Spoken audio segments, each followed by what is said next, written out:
No judgment, just real talk. This is the Apology Accepted podcast. The views expressed on the Apology Accepted podcast are those of the host and guest and do not reflect the views of any affiliate organization or individual. The content is for informational and entertainment purposes only and should not be considered professional advice. For personal, legal, or emotional matters, please consult a qualified professional. By continuing to listen to this podcast, you acknowledge and accept this disclaimer. Hey friends, welcome back to another episode of the Apology Accepted podcast. I am your host, Latisha Monique, and this week I would like to discuss healing after failure. Failure is a part of life, but it doesn't have to be the end of our story. In this episode of the Apology Accepted podcast, I want to talk about what it truly means to heal after experiencing failure.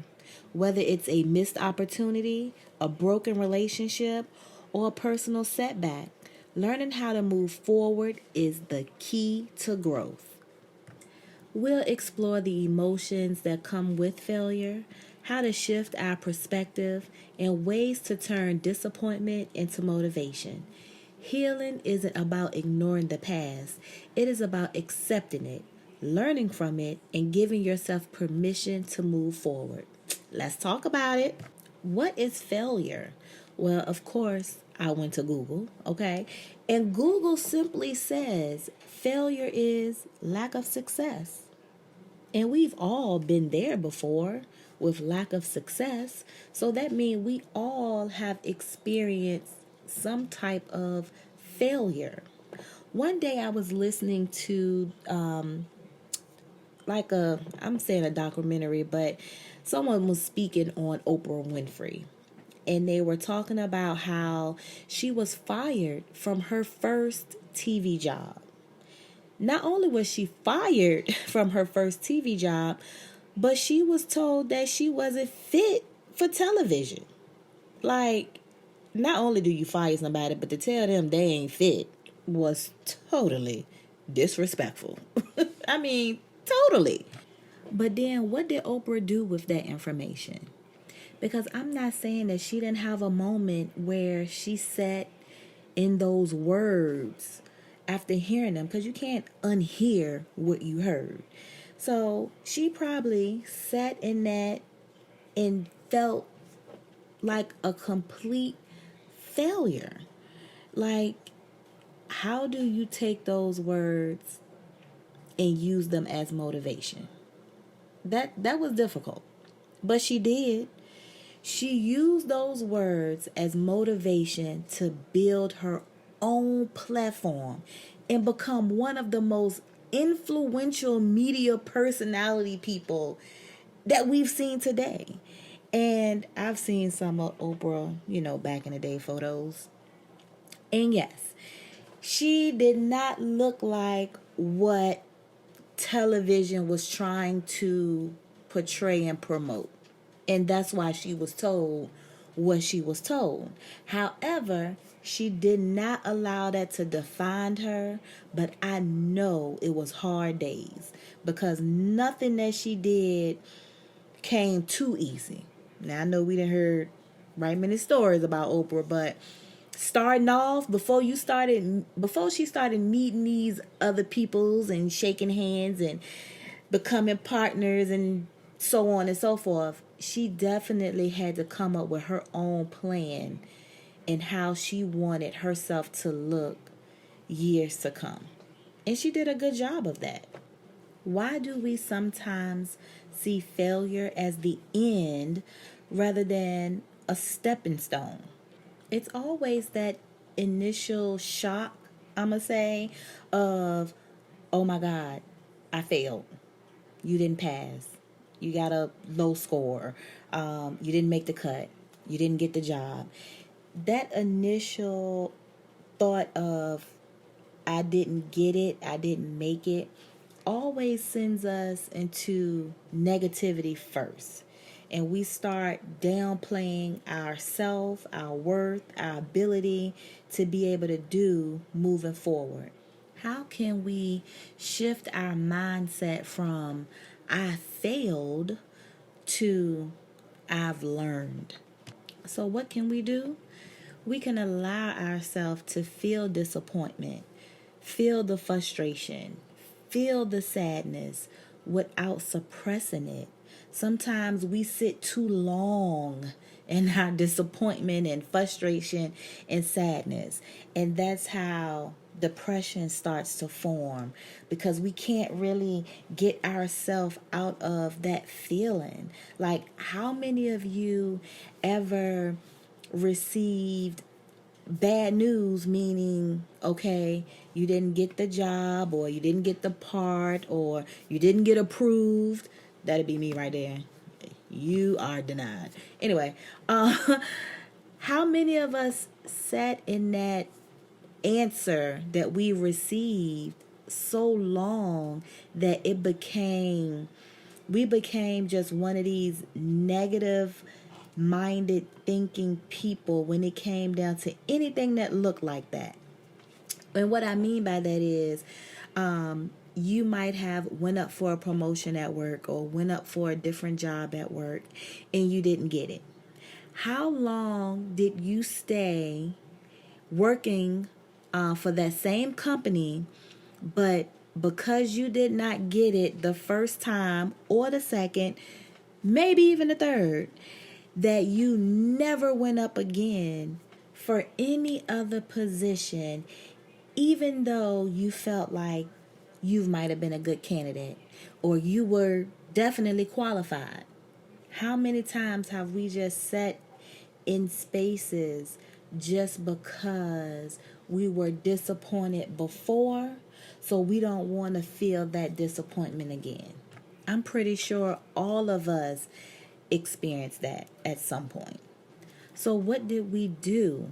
How did we bounce back, or how did we get from point A to point B in that negative feeling? When I experience failure like this, I always journal.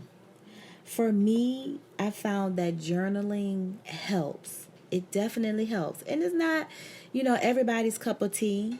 But an example I want to give, especially to anyone that's listening who might be going through this situation right now as you listening to this podcast. Journal about what happened and how you feel. Writing helps process emotions and gain clarity. Because in our brain, when we're in that emotion, our everything is going on through our minds. I know for me, so I'm just going to speak on me.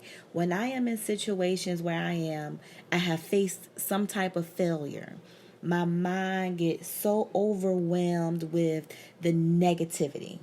So I literally have to sit and write out my emotions, and I have to process everything that has taken place. And once I'm able to get it out, and then I can read it, I gain so much clarity on, okay, now what are my next steps? What do I need to do from here, so I don't stay stuck in this situation or in this emotion? Because then you can't think your way out, so you are able to make the necessary changes to maybe pivot, because, okay, that didn't work, so now let me try this. But in order to even come up with a clear vision on how you're going to attack it again, or how you're going to change it, you have to first have a clear mind.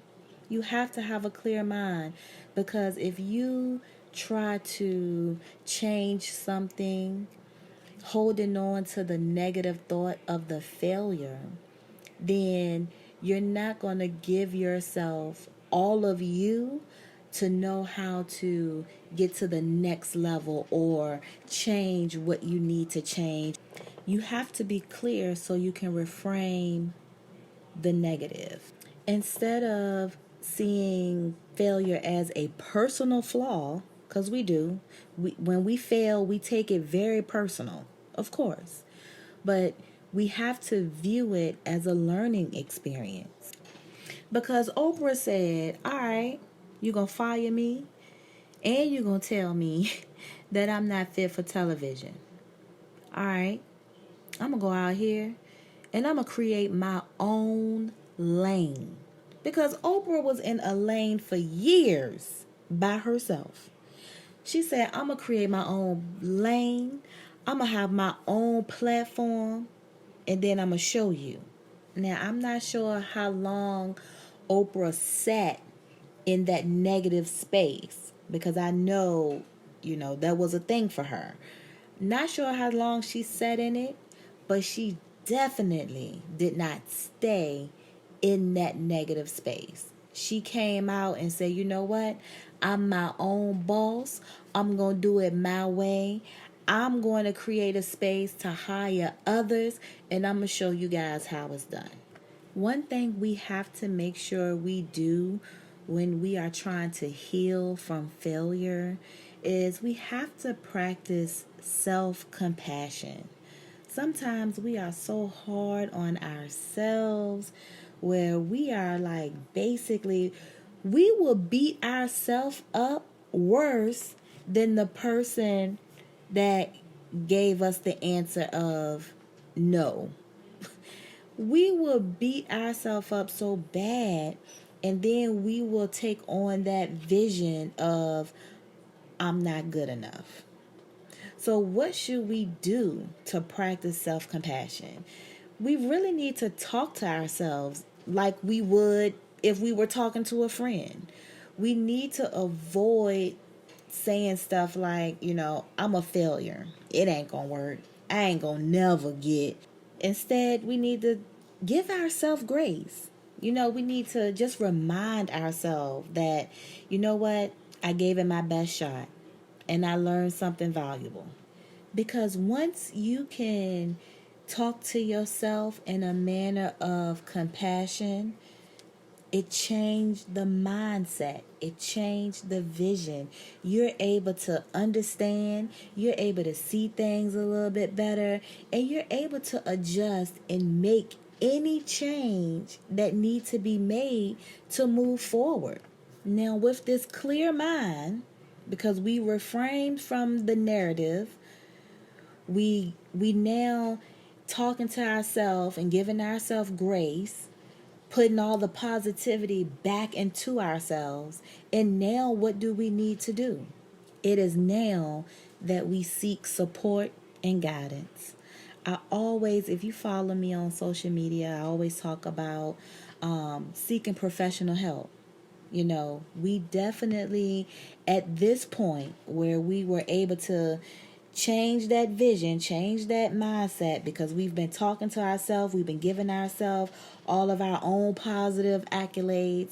We are now at the point where we can seek support and guidance. Contact a mentor. If you don't have one, seek a therapist or a trusted friend. Tell them and share with them your experience that you just went through. And in most cases, it is a trusted friend. You call them up and be like, you know what? I, went up for this position and I didn't get it. And now you're able to, not only did you write it down, because remember I said journaling helps, but you've now put yourself in position where you're saying it out loud. You are actually taking it from your mouth to someone else's ears and who you trust. And they are able to give you honest feedback. You'll be surprised. They might even inform you that, you know what, I just went I just went through this not too long ago. And what I did is I reached out to a career coach, and she was wonderful, or he was wonderful. And I still have her contact. You want her contact or his contact information? Because they really helped me with giving me some feedback to improve. So when I go up again, I have some different and new tools to use when going up for a position or whatever the case may be. It's just seeking that support and that guidance will always help, because you never know who else have already went through what you've went through. You don't know until you start talking. I will say, in speaking from experience, having a therapist is A1. Having a mentor is A1. Having a career coach is A1. These are individuals in their professions that are here to assist individuals like myself, but also having a great friend to talk to is definitely top tier. It's top tier. We never know what we need to know until we get it. I don't even, do that make sense? I don't know. I'm going to keep it. And after that, we may need to take a break. It may be time for a break, because burnout is real. You might have been working and working and working in this position, and you battled yourself. Should I apply? Should I apply for this position? Oh, this position became open. Should I apply? Oh, this position became open. Should I apply? You battle yourself. You bounce back and forth. You never applied. Then the 1, 2, or maybe 3 times you applied, you didn't get it. You are mentally drained, because what you do know is that you have outgrown the position that you're in. That's what you do know. And you want a change of pace. You want to be able to move up or around or next or whatever the case may be. But understanding, once you have a clear mind, you may need a break. We're going to clear our mind. We're going to get the support. But now it might be time for a break. Step away from the situation for a short period of time so you can regain your perspective. You may say, you know what, I got some time. I'm going to go ahead and take 2 days. I'm going to go ahead and take 3 days. Depending on how much time you got, you might say, you know what, look, I'm out next week. I don't know. Whatever you have, use it. Use your time. Take your break. If you are struggling with burnout after a failed situation, project, whatever, take a break to disconnect and recharge. Some of us can do it in the weekend. That is not my story. I always need longer than a full day, because that's all a weekend is to me. You work on Fridays, you get off, you got all day Saturday, but then for me, Sundays, I feel like I am so overwhelmed in preparing myself mentally for my week that I have not really disconnected on a Sunday. So the one full day I really have is a Saturday. That's why I say, if you have the time, take an extended weekend if that's what you need. But you need to be able to disconnect so you can recharge. Speaking from experience again, it is hard to recharge when you have a lot of noise around you. Meaning, you have a lot of things that you still have to do, that you need to move around, which is going to take your ability to think solely on you and your next move. When you have a lot of noise around you, it shortens your time of your focus on just what you need to focus on, and the ability to actually recharge. You need all of the alone time you can have. In those moments, you have to identify, what is the lesson here? What have I learned? You might have to ask yourself, what can I take away from this experience?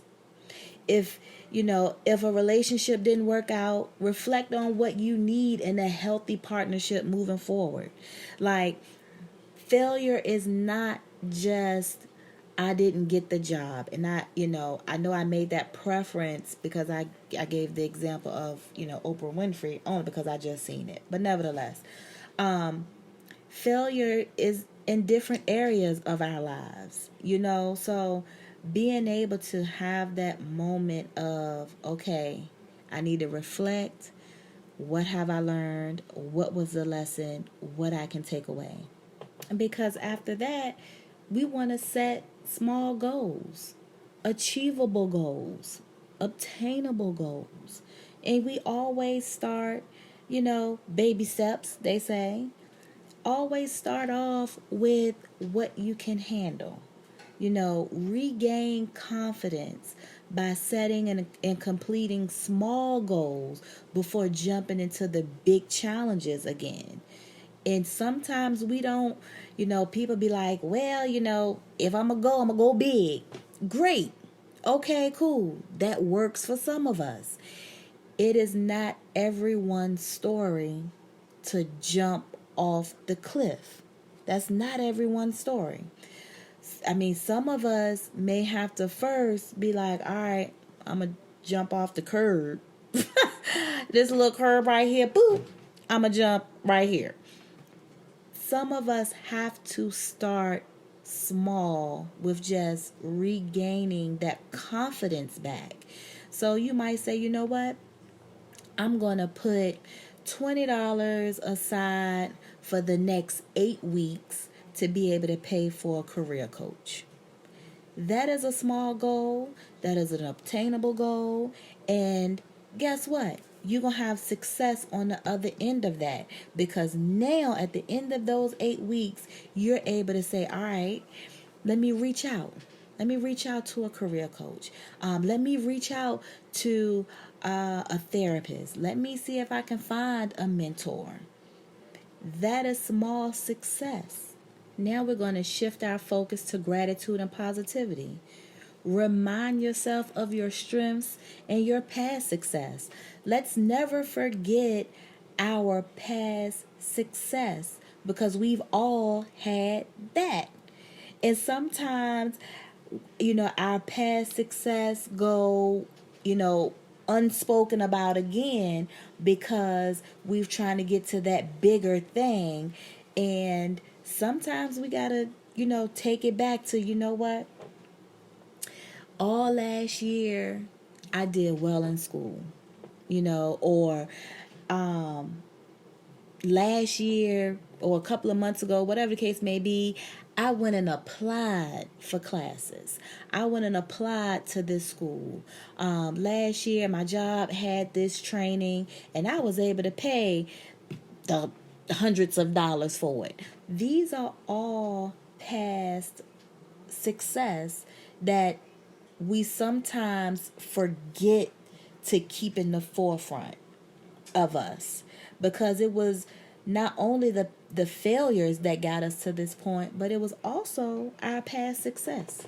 I mean, someone could ask you today, give me a list of your past success. And some of us, I know for me, I'm speaking to me, I will have to think about it. It's not something that I can just run off. And that ain't cool. We should know. We should know. I mean, make a list of the things you've overcome in life to remind yourself of your resilience. We should know our success. We should not have to think about it. And I always find myself in situations where I'm asked a question of that nature, and I'm just like, I gotta think about it. Let me hold up. What? Now I did what? And I should know. You should know. I'm asking you right now a list of things that you've overcome, and how many of you guys can just start running it off. If you can, great. But if you are someone like me and you might need a moment to think, we got some work to do. But the great part about it is we can do it together, because what we're going to do is try again with a new approach. That's what we're going to do. We're going to use failure as motivation to try again, but with better strategies. And that's how all of the things prior to is going to help us get to the place where we need to be. You know, if you are listening and your first business idea didn't work, take a business course, research successful models. You might have to revise your plan. You might have to speak to someone who is doing the same thing you are doing. You might have to say, you know what, you doing this, I want to do it. Let me take you out to lunch. I need to pick your brain. Not everyone is willing to do that. However, you do have some people out here that is willing to help others. Why? Because they know what it took for them to get there. And some of us do reach back to help someone else. A lot of us don't. But we not talking about them. We talking about the positive. Okay? So it's somebody, and we won't know until we what? Ask. We are not going to know until we ask. So don't sit in that negative mind frame thinking that, oh, well, nobody's going to help me. They're doing it, but they're not going to help me do it. Nope. We getting up out here and we asking. All 2025, we are asking. This is our asking season. We sat in a space where we just thought we can do it all by ourselves for too long. This is our season. I'm saying our season. You, and you along with me. This is our season of asking because we need the help. So how do we heal after failure? It's simple. Help others who are struggling. That's it. That's all. Because we first have to understand what has just happened to us, our failure. We failed at or whatever it was. And then we have to refrain. And then we have to understand what we need to do, taking that break that we need. And then we have to shift our focus to gratitude and positivity. And then we have to try again with a new approach. So how are we healing from that? We're simply helping others. That's how I heal. Now, you might have another way. And trust me, there are plenty ways and things you can do to heal after failure. But for me personally, helping others who are struggling in those areas where I've been there and done that, helping them helps me. And we all healing together. And believe it or not, this creates a network of individuals who have a story, who have an experience. And now we are able to take our lessons and share with others. Again, failure is a part of life, but it's not the end of our story. It's a lesson, a stepping stone, and sometimes even a redirection towards something better.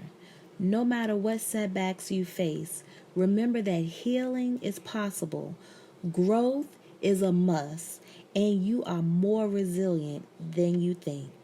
Before I go, I want you to take a moment and reflect. What's one thing you've learned from your past failure? How has this shaped your view? If today's episode resonated with you, share it with someone who needs this reminder. Thank you for tuning in to the Apology Accepted podcast.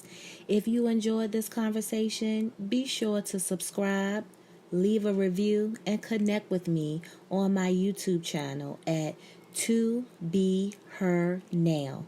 That's the number 2, Be Her Now.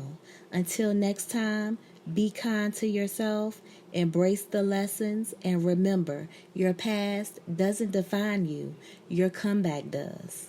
Thanks for tuning in to another episode of the Apology Accepted podcast. I hope today's conversation sparked some growth for you. Be sure to subscribe and share with others who might need this reminder too. Until next time, you all, remember, healing starts with a simple apology. Take care.